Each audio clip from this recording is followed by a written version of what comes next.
افغانستان اور پاکستان کے درمیان کشیدگی بڑھ چکی ہے۔ بات صرف الفاظ کی نہیں، بیانات کی گونج اب بارود کی بو لیے ہوئے ہے۔ وزیر دفاع خواجہ آصف نے وہ کچھ کہہ دیا جو سفارتی دنیا میں حتمی انتباہ سمجھا جاتا ہے۔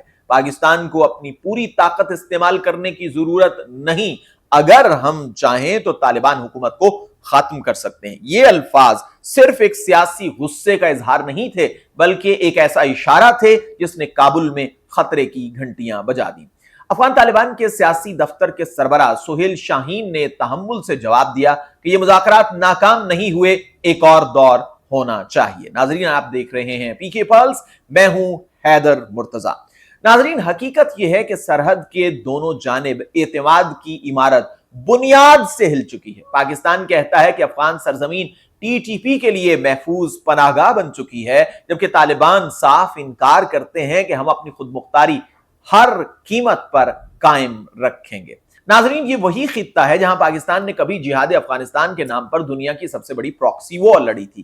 روس کے خلاف افغان مجاہدین کو پناہ، اسلحہ اور تربیت سب کچھ پاکستان نے فراہم کیا۔ امریکہ نے ڈالر دیے، سعودی عرب نے مذہبی رنگ دیا، اور نتیجہ یہ نکلا کہ سوویت یونین ٹوٹ گیا۔ مگر وہی مجاہدین بعد میں طالبان بنے، اور وہی طالبان پاکستان کی خارجہ پالیسی کا محور۔ جب 2021 میں امریکہ افغانستان سے گیا، پاکستان میں بہت سے چہروں پر مسکراہٹ تھی۔ یہ وہ لمحہ تھا جب کابل میں طالبان کا پرچم لہرایا اور اسلام آباد نے کہا کہ طالبان نے خوف کے بت توڑ دیے۔ مگر اب وہی طالبان، وہی کابل اسلام آباد کے لیے درد سر ہے۔ خواجہ آصف کا تازہ بیان اسی مایوسی کا عکاس ہے۔ انہوں نے کہا کہ اگر طالبان نے پاکستان کو آزمایا تو وہ غاروں میں چھپنے پر مجبور ہو جائیں گے۔ یہ دھمکی نہیں بلکہ ایک چبھن ہے، کیونکہ طالبان کی حکومت کے قیام پر سب سے زیادہ اطمینان کبھی پاکستان ہی نے ظاہر کیا تھا۔ کیا اب وہی حکومت پاکستان کے لیے خطرہ بن گئی ہے؟ کیا یہ تاریخ کا وہی مکافات عمل ہے جس کا خدشہ تجزیہ کار برسوں سے ظاہر کر رہے تھے؟ دوسری جانب واشنگٹن کی نظریں پھر سے افغانستان پر جمی ہیں۔ امریکی صدر ڈونلڈ ٹرمپ نے حال ہی میں کہا کہ اگر موقع ملا تو ہم بگرام ایئر بیس واپس لیں گے۔ یہ وہی ایئر بیس ہے جہاں سے امریکہ نے 2 دہائیوں تک افغانستان پر راج کیا، جہاں سے ڈرون اڑتے تھے، مشن بنتے تھے اور طاقت کے فیصلے صادر ہوتے تھے۔ اب امریکہ چاہتا ہے کہ کسی نہ کسی شکل میں اسے بالادستی پھر حاصل ہو جائے، اور اس کے لیے سب سے موزوں دروازہ تجزیہ کار کہتے ہیں کہ پاکستان ہے۔ کیا پاکستان پر واشنگٹن دباؤ ڈال رہا ہے؟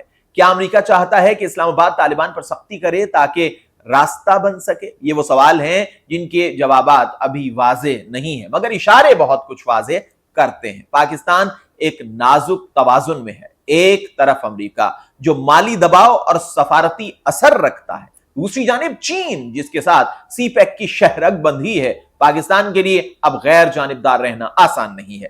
امریکہ چاہتا ہے کہ پاکستان طالبان حکومت کو قابو میں لائے، اور اگر نہ لائے تو واشنگٹن کی ناراضی کا سامنا کرے۔ یہی وہ مقام ہے جہاں افغان حکومت شکوک کا شکار ہے۔ کابل میں یہ یقین بڑھ رہا ہے کہ پاکستان اور امریکہ کے درمیان کوئی خاموش مفاہمت ہو رہی ہے تاکہ افغانستان کو جھکنے پر مجبور کیا جا سکے۔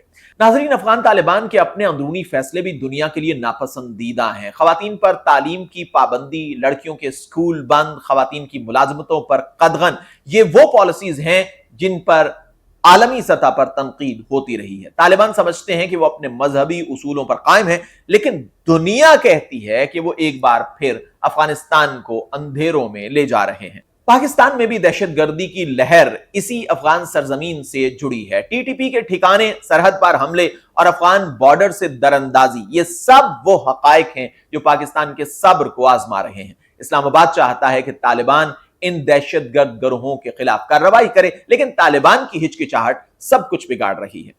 ناظرین، دوحہ اور پھر استنبول، بات چیت کے دونوں ادوار ناکام رہے۔ افغان وفد اب بھی اگلے دور کا خواہش مند دکھائی دیتا ہے، مگر اسلام آباد میں لاہ عمل بدل رہا ہے۔ اب لہجے میں سختی، بیانات میں تلخی اور پس منظر میں عالمی طاقتوں کی چالیں۔ سوال یہ ہے، کیا پاکستان اور طالبان اب کھلے تصادم کی جانب بڑھ رہے ہیں؟ کیا امریکہ ایک بار پھر اس خطے کو اپنے مفاد کے لیے آگ میں جھونکنے جا رہا ہے؟ اور کیا پاکستان اس بار پھر کسی اور کی جنگ کا حصہ بننے جا رہا ہے؟